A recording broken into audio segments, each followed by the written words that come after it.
Welcome to the Selling in the Motor Trade podcast, in association with Symco Training.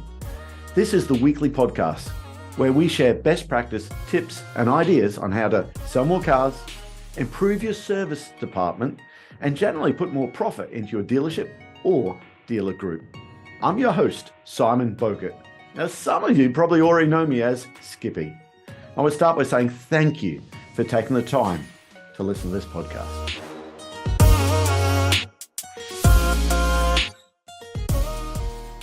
Hi, welcome to another episode of Selling in the Motor Trade. Today we're going to talk all things leadership, and I'm joined by Neil Carrahar. Neil is the Operations Director for Symco Training, and we thought we'd just kick around some ideas about leadership today. So welcome aboard, Neil. Thanks, Simon. Great to see you again. So let's dive straight into this, and let's talk about leadership foundations. And I'll get from your views there. What actually separates high-performing dealerships from average ones that, you know, when they have the same products, the same pricing, they're broadly the same. What separates the difference between the good and the great, I suppose? Okay. Well, like you say, when it's the same franchise, it's the same dealer group, it's the same financial packages, it's the same technical offers. In theory, everything should be the same, and it's a level playing field, but then people come into it. And as we've talked about in a previous podcast, I'm hugely passionate about leadership quality and mindset. And literally everything about a business, if it's performing or if it is not performing, is all about people. There's either a leadership problem or there is a team problem, or even worse, it might be a both problem. But all challenges that every business has, if it's underperforming, comes back to the people that are in the business every day, or, Lord forbid, the people that own it. And the difference that stands between those performances is what we do with the hours and minutes and time that we do with all of our team members and customers while the business is open. And even in some cases, outside of opening hours, when we look at and online reservations and process. If the processes are there and they're being followed, the performance should follow. If the processes are implemented but aren't necessarily there, we need to start finding out why that would be the case. In some cases, I've been to an underperforming business before where the leadership team thought that they followed process. And then when we started to do a little bit of digging and fault finding to try and get to the bottom of what's causing the problems, actually there's some uncomfortable truths that start to come out. And that's why I've said in a past podcast, Simon, whenever I arrive on site to do development work or training or coaching with a site or a team, they see that I'm not there to be combative or cause them to be exposed. It's actually to add value and work together with them to find the problems. And it's always about leadership. It's always about people and process and how they're led. Okay, let's get in the nitty gritty on that, the leadership there. But so in your experience, what do most sales leaders think leadership is, and where are they wrong on where they think it is? Okay, I'll give you my personal and experience of this. As a young sales manager, I thought great leadership was being the number one in the division for volume on new cars, used cars, Motability. And whilst that is important to be a high performer, being number one shouldn't be at the expense of your customer satisfaction, your relationship with your other departments like the workshop, after sales, body shop, and particularly your relationship with your team. And as a young sales manager, I look back at myself and think all I wanted to be was number one. And I was so determined to be number one, I neglected those areas. And it's with hindsight and wisdom, you look back and reflect and you realize and you think, the bit that I didn't have right was my leadership skills. I thought leadership was being number one as a performer. It was not. The other side is, if you're a general manager listening to the podcast, or a divisional or a group person, start asking the team around you what the difference between a leader and a manager is. Most people on this podcast listening, I'm sure, will know, but you'll be surprised at some of the answers that you get. and sometimes the two are very badly confused. What is the difference between a leadership and a manager then? So if we A think about leader. a leader is someone that will do what we said in a past podcast, show me, watch this, I'll show you how it's done. Mm. I'll coach you when you have a try at doing it yourself. So show me, let me, coach me. And a manager, there's nothing wrong with a manager role, but what we've got to think about is manage tasks, and we manage performance, and we manage. We spill into micromanagement, and we spill into negative behavior, demotivational behavior. And leaders are the polar opposite of that. We want people to feel empowered. We want people in our team to feel that there is a huge element of trust and that can come and talk to us.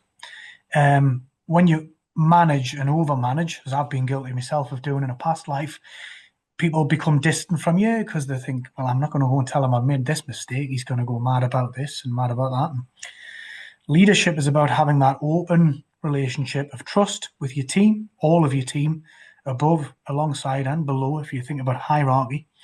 And that element of trust needs to be respected and nurtured.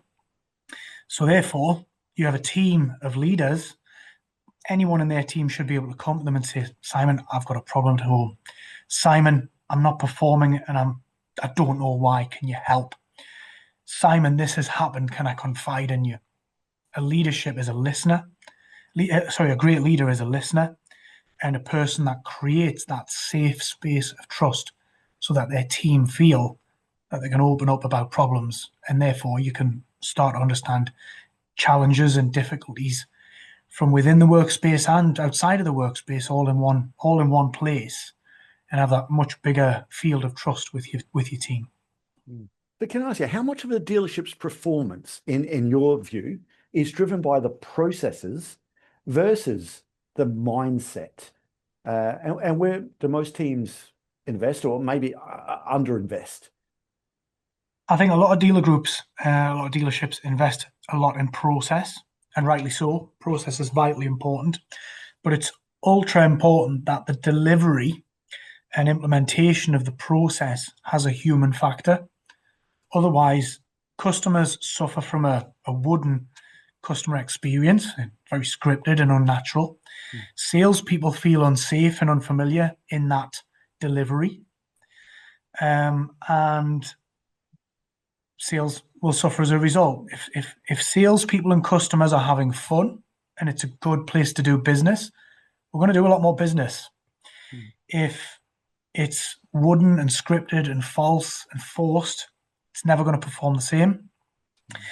So therefore, if we think about process, vitally important, it covers customer experience, it covers compliance and how the two are aligned. But in addition to that, we've got to think where leadership comes into it, the human factor arrives. Simon, I know that when you did your training 2 months ago, you were taught to do it this way, but put your personality around it. Open up, relax. We want to see the real Simon come out in front of our customers. A leader would give that feedback where appropriate. A leader would support and coach a salesperson who is underperforming. A manager would fill in a box ticking monthly one-to-one and say, target of 10, achieved 6, 4 short, need to sell more cars. Yeah, how? Where is the leadership there?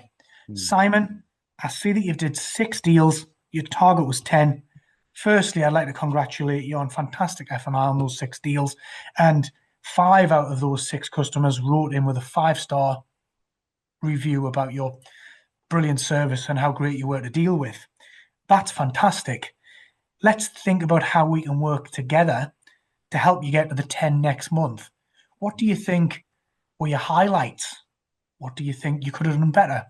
And get that person to open up about the things that they should celebrate, even though it was a 6 out against a 10 unit performance.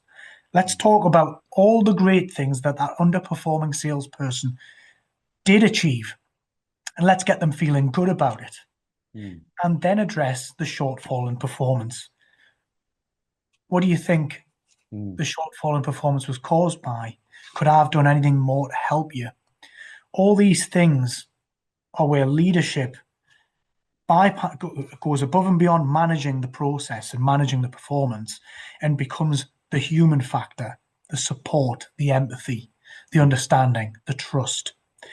And that's basically where the wooden process comes to life, and it becomes a trusting environment and a team spirited environment. Okay, Neil, but clearly there needs to be accountability, right? So this job is all about, we need to get the result there. So we know we need accountability, but how do you personally define accountability without creating a fear-based culture? Okay. Well, I mean, in today's day and age, Simon, there's no space for fear-based leadership anymore. I think it's very, very outdated.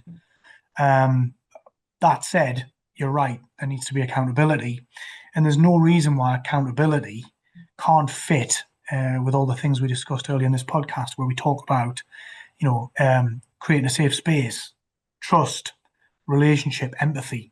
All that can coexist with accountability and expectation. Where a lot of leaders, managers fall short here is that there is a lack of explicitness in the expectation. So if I'm doing a one-to-one review with you and you've done 6 units against a target of 10, the first thing I need to ask myself, was I clear with Simon that I expected a minimum of 10 units? Did I stop at half time partway through the month and say, actually, Simon, we're not looking like we're tracking towards a target achievement here. What support do you need from me? If I haven't done those 2 things, firstly, as a leader, I've failed. But accountability, to come back to your point, we need to be explicitly clear with the team member what we expect from them. We need to be explicitly clear with them that we want to support them in any way that they need. We need to understand if there is any blockers or things that are preventing them from achieving that task or that target. And we need to make sure that we listen intently to what those may be to make sure that we understand them and we work together to genuinely remove them or overcome them. It all sounds very idealistic, but it all starts with dialogue and clarity. And that is vitally important if we are to expect accountability later. I could never come to you, Simon, and challenge you for anything less than 10 units if I wasn't explicitly clear that 10 is the minimum and I wasn't supportive of you throughout the measured time period when we need those units.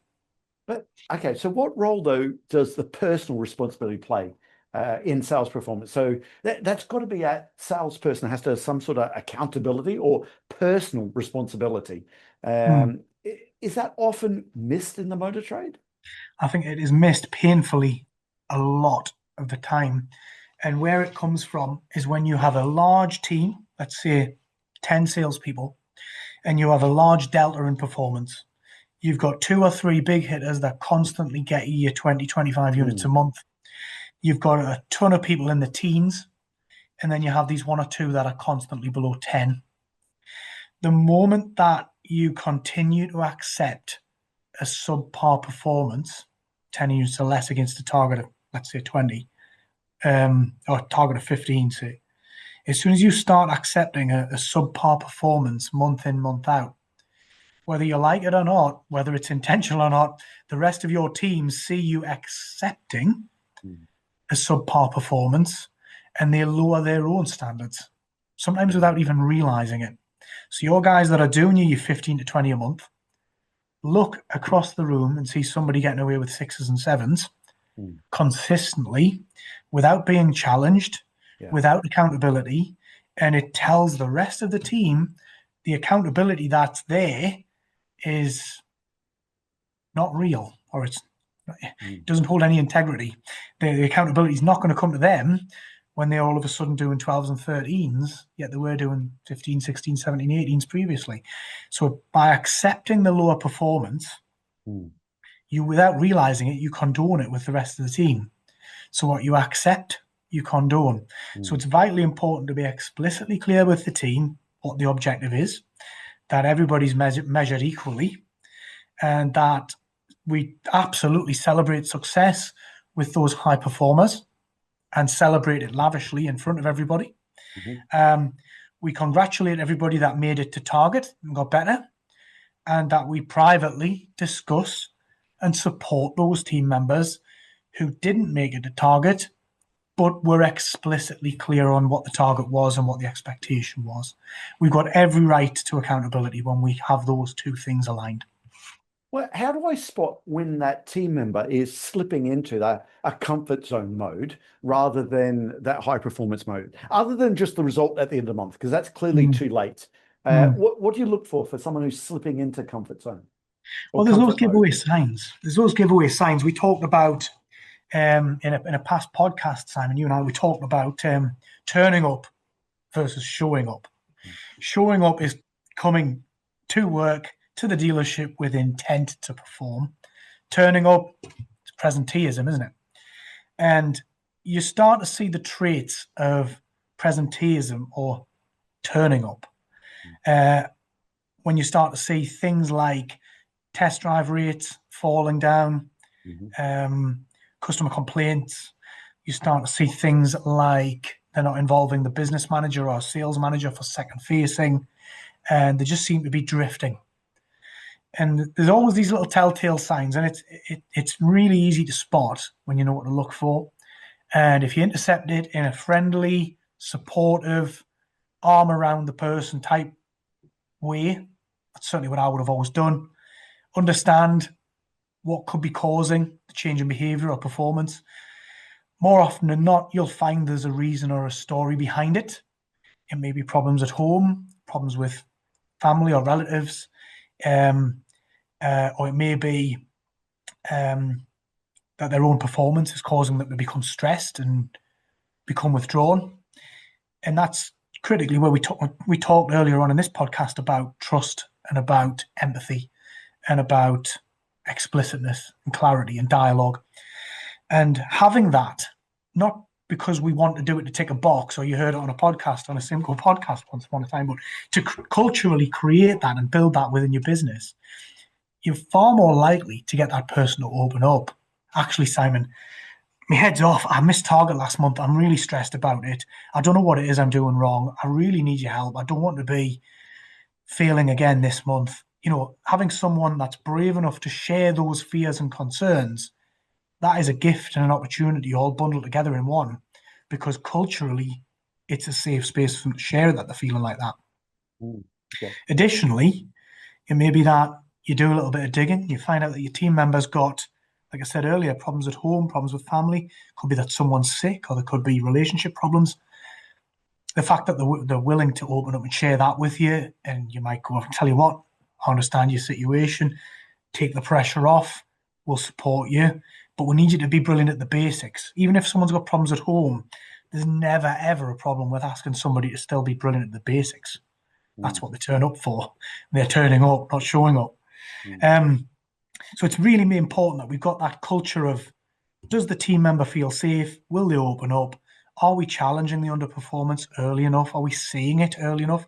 Or have we snoozed it and waited until the match is finished? Okay, well, can I ask you more in depth? You know, I'm going to get into the nitty gritty. I love that. What mindset shift has the biggest impact on a salesperson's result, but's rarely coached properly, in your view? I think it's being clear with a salesperson of any ability or experience to always let them see what they can achieve. I remember spending time with a sales trainer a long time ago in my early career, and he asked the room, "What's your life goal, Neil?" I didn't have one. I was just in my early 20s. And he went, "You must have a life goal." I said, "I haven't actually." And he said, "Have a think about that. And then in the morning, I want everybody in the room to tell us who didn't have one today. Tell us what does 15 years look like, 5 years look like, 10 years look like." And I thought about it, and I shared with him some of the things that I'd like to achieve in life. And, you know, around the room, there was 20 people in the room or so. And it was, you know, nice cars, particular cars, house in a certain city or a certain country, holiday homes, lifestyle things, all sorts of typical things you'd expect. And he went, right, great. And he came over to me and he went, how are you going to do it? Mm. It was Alan McNutt of the BMW Academy. I says, Alan, I don't know. He went, right, tonight I want everybody to think about how might you achieve it? What would you actually have to do to achieve that, to achieve those things that you want? And because I was going to say, were they life goals or were they just things that people wanted? everybody wanted different things. There was life goals, there was family goals, there was children, there was Okay. possessions, there was all sorts of things. Because it just sounded like a list of possessions to start with, which is, are Well, it they kind of really was. life goals? Yeah. Yeah, but there was all sorts of things that came out from around the room. Mine were possession-based things at the time. I was in my late 20s. But what he said to everyone was, how are you going to do it? Yeah, okay. And I hadn't thought of that. And I'm like, right, okay, I need to think about that next. How would I actually achieve that? I'm going to have to grow my career. I'm going to have to earn this amount of money. I'm going to have to reduce that amount of debt and various other things. And it got me thinking later in life about success and achievement and mindset. And I'm not sure if he'd never had that conversation with me. I don't know where my life might have went. But I definitely think he had a huge effect on me, talking to me that day about what is your goals? What are your dreams? What are your aspirations? Great. How are you going to achieve it? And it's exactly the same in a sales environment of any kind, particularly in the motor trade. Right, your target this month is 10, 12, 15, whatever the unit number might be. Great. How are you going to do it? And quite often than not, salespeople don't have the answer. They just say, well, I'm going to do 12. Yep, brilliant. How many customers might you need to speak to? How? Yeah. And it goes back to that one-to-one that I mentioned earlier in the podcast, where bad manager leaves one-to-one document, target 10, achieved 6, shortfall of 4, need to sell more cars. Great. Yeah. How? How are you going to do that? Yeah. And more often than not, does the salesperson have the required knowledge in their role? Do they understand the current range? Do they understand the tactical campaign and offers? Do they get a manager involved every time? Do they understand? Are they confident with customers? Are they motivated? Basic checklist stuff. But if you say to a salesperson who needs to achieve 10 next month, who only achieved 6 this month, how are you going to do it? Put the challenge back to them. Well, I don't know. I'm just going to have to. Yeah, but how are you going to get to that number? Start by sharing conversion rates. Your current conversion rate of, you need to speak to X amount of customers if you still convert at the same rate. And then chuck some coaching things out there. Simon, how might you convert more customers? I don't know. Let's give it a bit of thought. What might you be able to do? I could get the business manager involved more. You could. Yeah, that is a problem. Yeah. Let's make that an action then. Let's get Gary, your business manager, involved earlier. You know, if he's busy doing something and you can go and intercept him and say, can you come and meet Simon? He's interested in. All of a sudden, you've broke the ice and you've all of a sudden got the best closer in the business, hopefully, involved with your customer earlier. That's an action. So instead of saying, need to sell more cars, first action is involve Gary, the business manager, as early as possible, and the salesperson understands the why. What else could you do? What else could you do? And keep asking. What else could you do until they run out of answers? And only when they run out of answers, start making suggestions. Because someone that's been given the opportunity to give you what they want to do to perform until you've exhausted all those opportunities, only then should you be permitted to give your ideas, because you've already got them to commit to the things that they're most likely to engage with up front. Yeah, I like that. Yeah, I like that. So how do you raise the standards without burning people out or losing them? So many times I see people that, good people, we need to raise their standards, okay? But we do either, they just throw in the towel, they leave, or we burn these people out. Yeah. So it's a really interesting question, and we talk about burnout in that question. Burnout usually becomes a problem when communication didn't occur first. The person leaves because they got burned out. When I've come across that in a past life, and I've said, what happened to Peter? Why is he left? He was burnt out, couldn't cope anymore. Let's have a look at his last 3 appraisals then. And you see they go, Yeah, we didn't do them. So either you didn't do them or you did do them. You look at it and go, sold 6, target 10, need to sell more cars. Very often there's the how wasn't there. And I'd challenge back to that manager and say, look, you're a great manager. We all know that. We know your site performs. But we've lost a good salesperson there that's had a bad few months and left because he felt burnt out. But looking at them last 3 appraisals, do you genuinely feel that you supported him? Usually the answers are no. And it's like, right, let's think about who in the team around us now that we still have might not be performing. And we haven't addressed that yet. Who is it?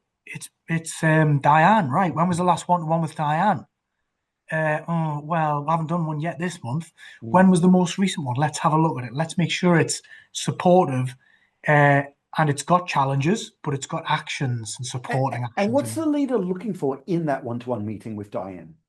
So Diane's struggling there. What are we looking for to help a leadership compared to a manager? First thing I want to know as a leader is how Diane's feeling, how she feels it's went, what does she think's been going well, and then we'll tackle the challenging bits at the end. Because I want to know how she is, because I genuinely care. I want to understand how she's feeling, because I genuinely care. I want to understand what she thinks has gone well. It might be that Diane thinks everything's going fantastic and there's no problem at all with that performance.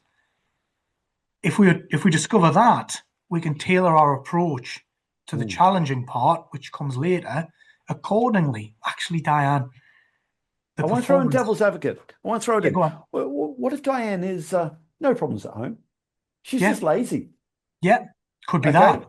And if she is lazy, what do we do to get her to that high performance then? What can we do? Well, the first thing I'd want to understand, if Diane has no problems at home, she's happy in her job, she thinks she's performing, and she shares a few good things about what she thinks is going well, but then we bring the performance conversation to it. Firstly, I, as a leader, should have been explicitly clear that the expectation was X in the past. So have I failed her? And admit that if I have.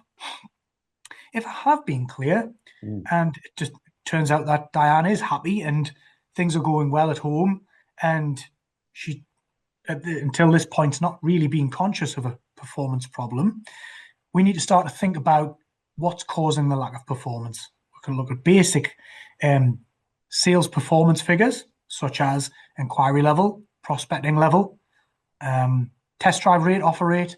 She's not putting enough in the top of the funnel. She's not speaking enough. As simple as that. She's not speaking enough people. So what do we do? Because we know she's not doing that. She's not got the activity and the results there. I'll come back to she's lazy. Is there a point where a leader has to give her a kick up the bum? I think there's a point where we definitely have to have a conversation about performance and expectation without question. Absolutely without question. But the expectation should have been set far earlier anyway. But to answer your question a little bit deeper, what I'd want to understand is if we get the impression that Diane is a little bit lazy, I want to understand, does Diane understand the product range? Does she understand the current tactical? Does she understand the sales process that she's been trained? If the answer to any of them 3 is not a resounding yes, then we've got some support work and training and development work to do with her, because we owe that to her to make sure that she knows. If it's not that, and we know that she's very knowledgeable in those areas, I'd like to quietly observe her from a distance on the phone and in the showroom and see what her confidence looks like with customers. It might be that she's had a few bad customers recently and she's took a blow to her confidence without even knowing. But as a leader, did we spot that? It's down to us as a leadership team to discover that and spot it early enough to be able to check. If it turns out that she's knowledgeable and she has all the confidence in the world, but happens to come from a very wealthy family or have a very wealthy spouse or have circumstances at home where she doesn't need the financial motivation, we need to understand what motivates her. Because it sounds like it's not money if the latter example was true. We've got a knowledgeable, confident person that's not performing. What actually does motivate Diane? Does she want promoted? Does she want a better company car? Does she want a better seat in the showroom? Does she want something else that I've not even thought of in them examples? We don't know until we have dialogue. And that's where a powerful one-to-one creates the trust and the relationship so that we can create that high-performing expectation and a high-performing mindset. Yeah, I always challenge the thought when people say, Diane's lazy. Because I think the hours we work in the motor trade, natural lazy people don't sign up for the motor trade because they don't work 7 days a week doing what we're doing there. There's definitely something else. So I always challenge that thought. And that's why I want to play devil's advocate on, are they being lazy there? And you're right, there is something else there. And I always love to show Diane what actually good looks like. And start with why. I know that's a cliche. Simon Sinek says start with why. But hey, Diane, if you were achieving that level that Billy is, what difference would that extra amount each month make to your life? Diane, what difference would that make to your children? Start with the why and show Diane what's achievable. And then I always think when people get a taste of that success, they don't want to go back. When we show Diane that this is possible, they don't want to go back. And I love the other set that you mentioned there as well. Get into, actually, does she believe that she's as good a salesperson as your top salesperson? Because I think leadership starts with getting into their belief. Because a wise man once said, whatever the subconscious mind can conceive and then believe, the conscious mind can then go and achieve. I believe that was Walt Disney. He did all right. He drew a mouse, I think. Powerful statement. Yeah. But whatever the subconscious. And too often, it's not that Diane's lazy. She just doesn't believe she's as good a salesperson as the top dog there. And actually, we need to show her the belief that she can do exactly what they like. That's where leadership for me really starts. Getting that belief between her ears that she can do it. And hey, listen, if she's naturally lazy, listen, we need to work with that. But so often that perceived laziness comes from a lack of belief. Yes. Yeah. Or motivation. Yes, absolutely. Yeah. Well, motivation comes from belief too, doesn't it? It does. The two are intrinsically linked, aren't they? They absolutely. It brings me back to an example. I met a sales trainee back in 2013. We were doing a sales trainee intake. The dealer group I did that with was doing 2 a year at the time. And the dealer group used to have something called the 200 Club.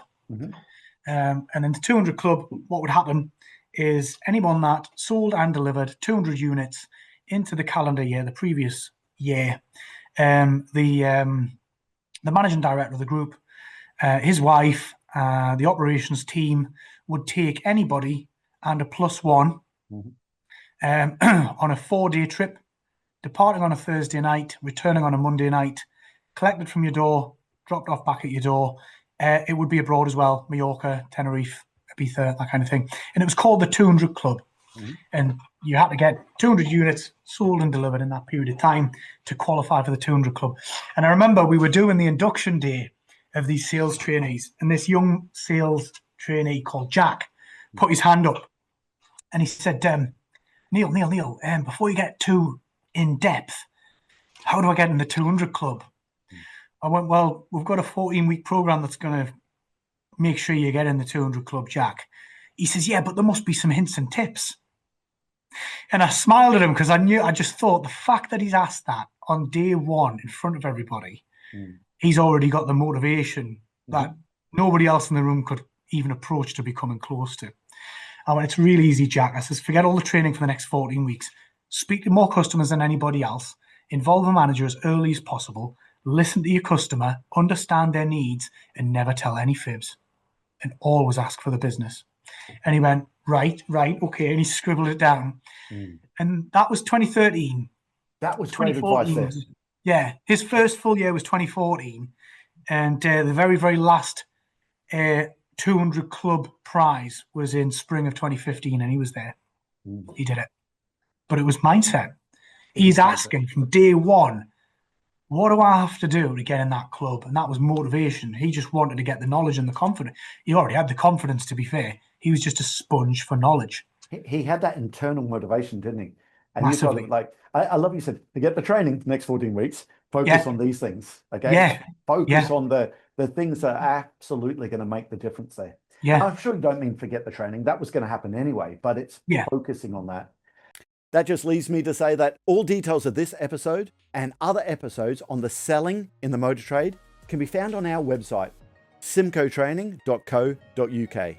Go there to get a copy of our book, Words That Sell Cars. Go there to sign up to a free trial of our Sales Fitness online sales training program.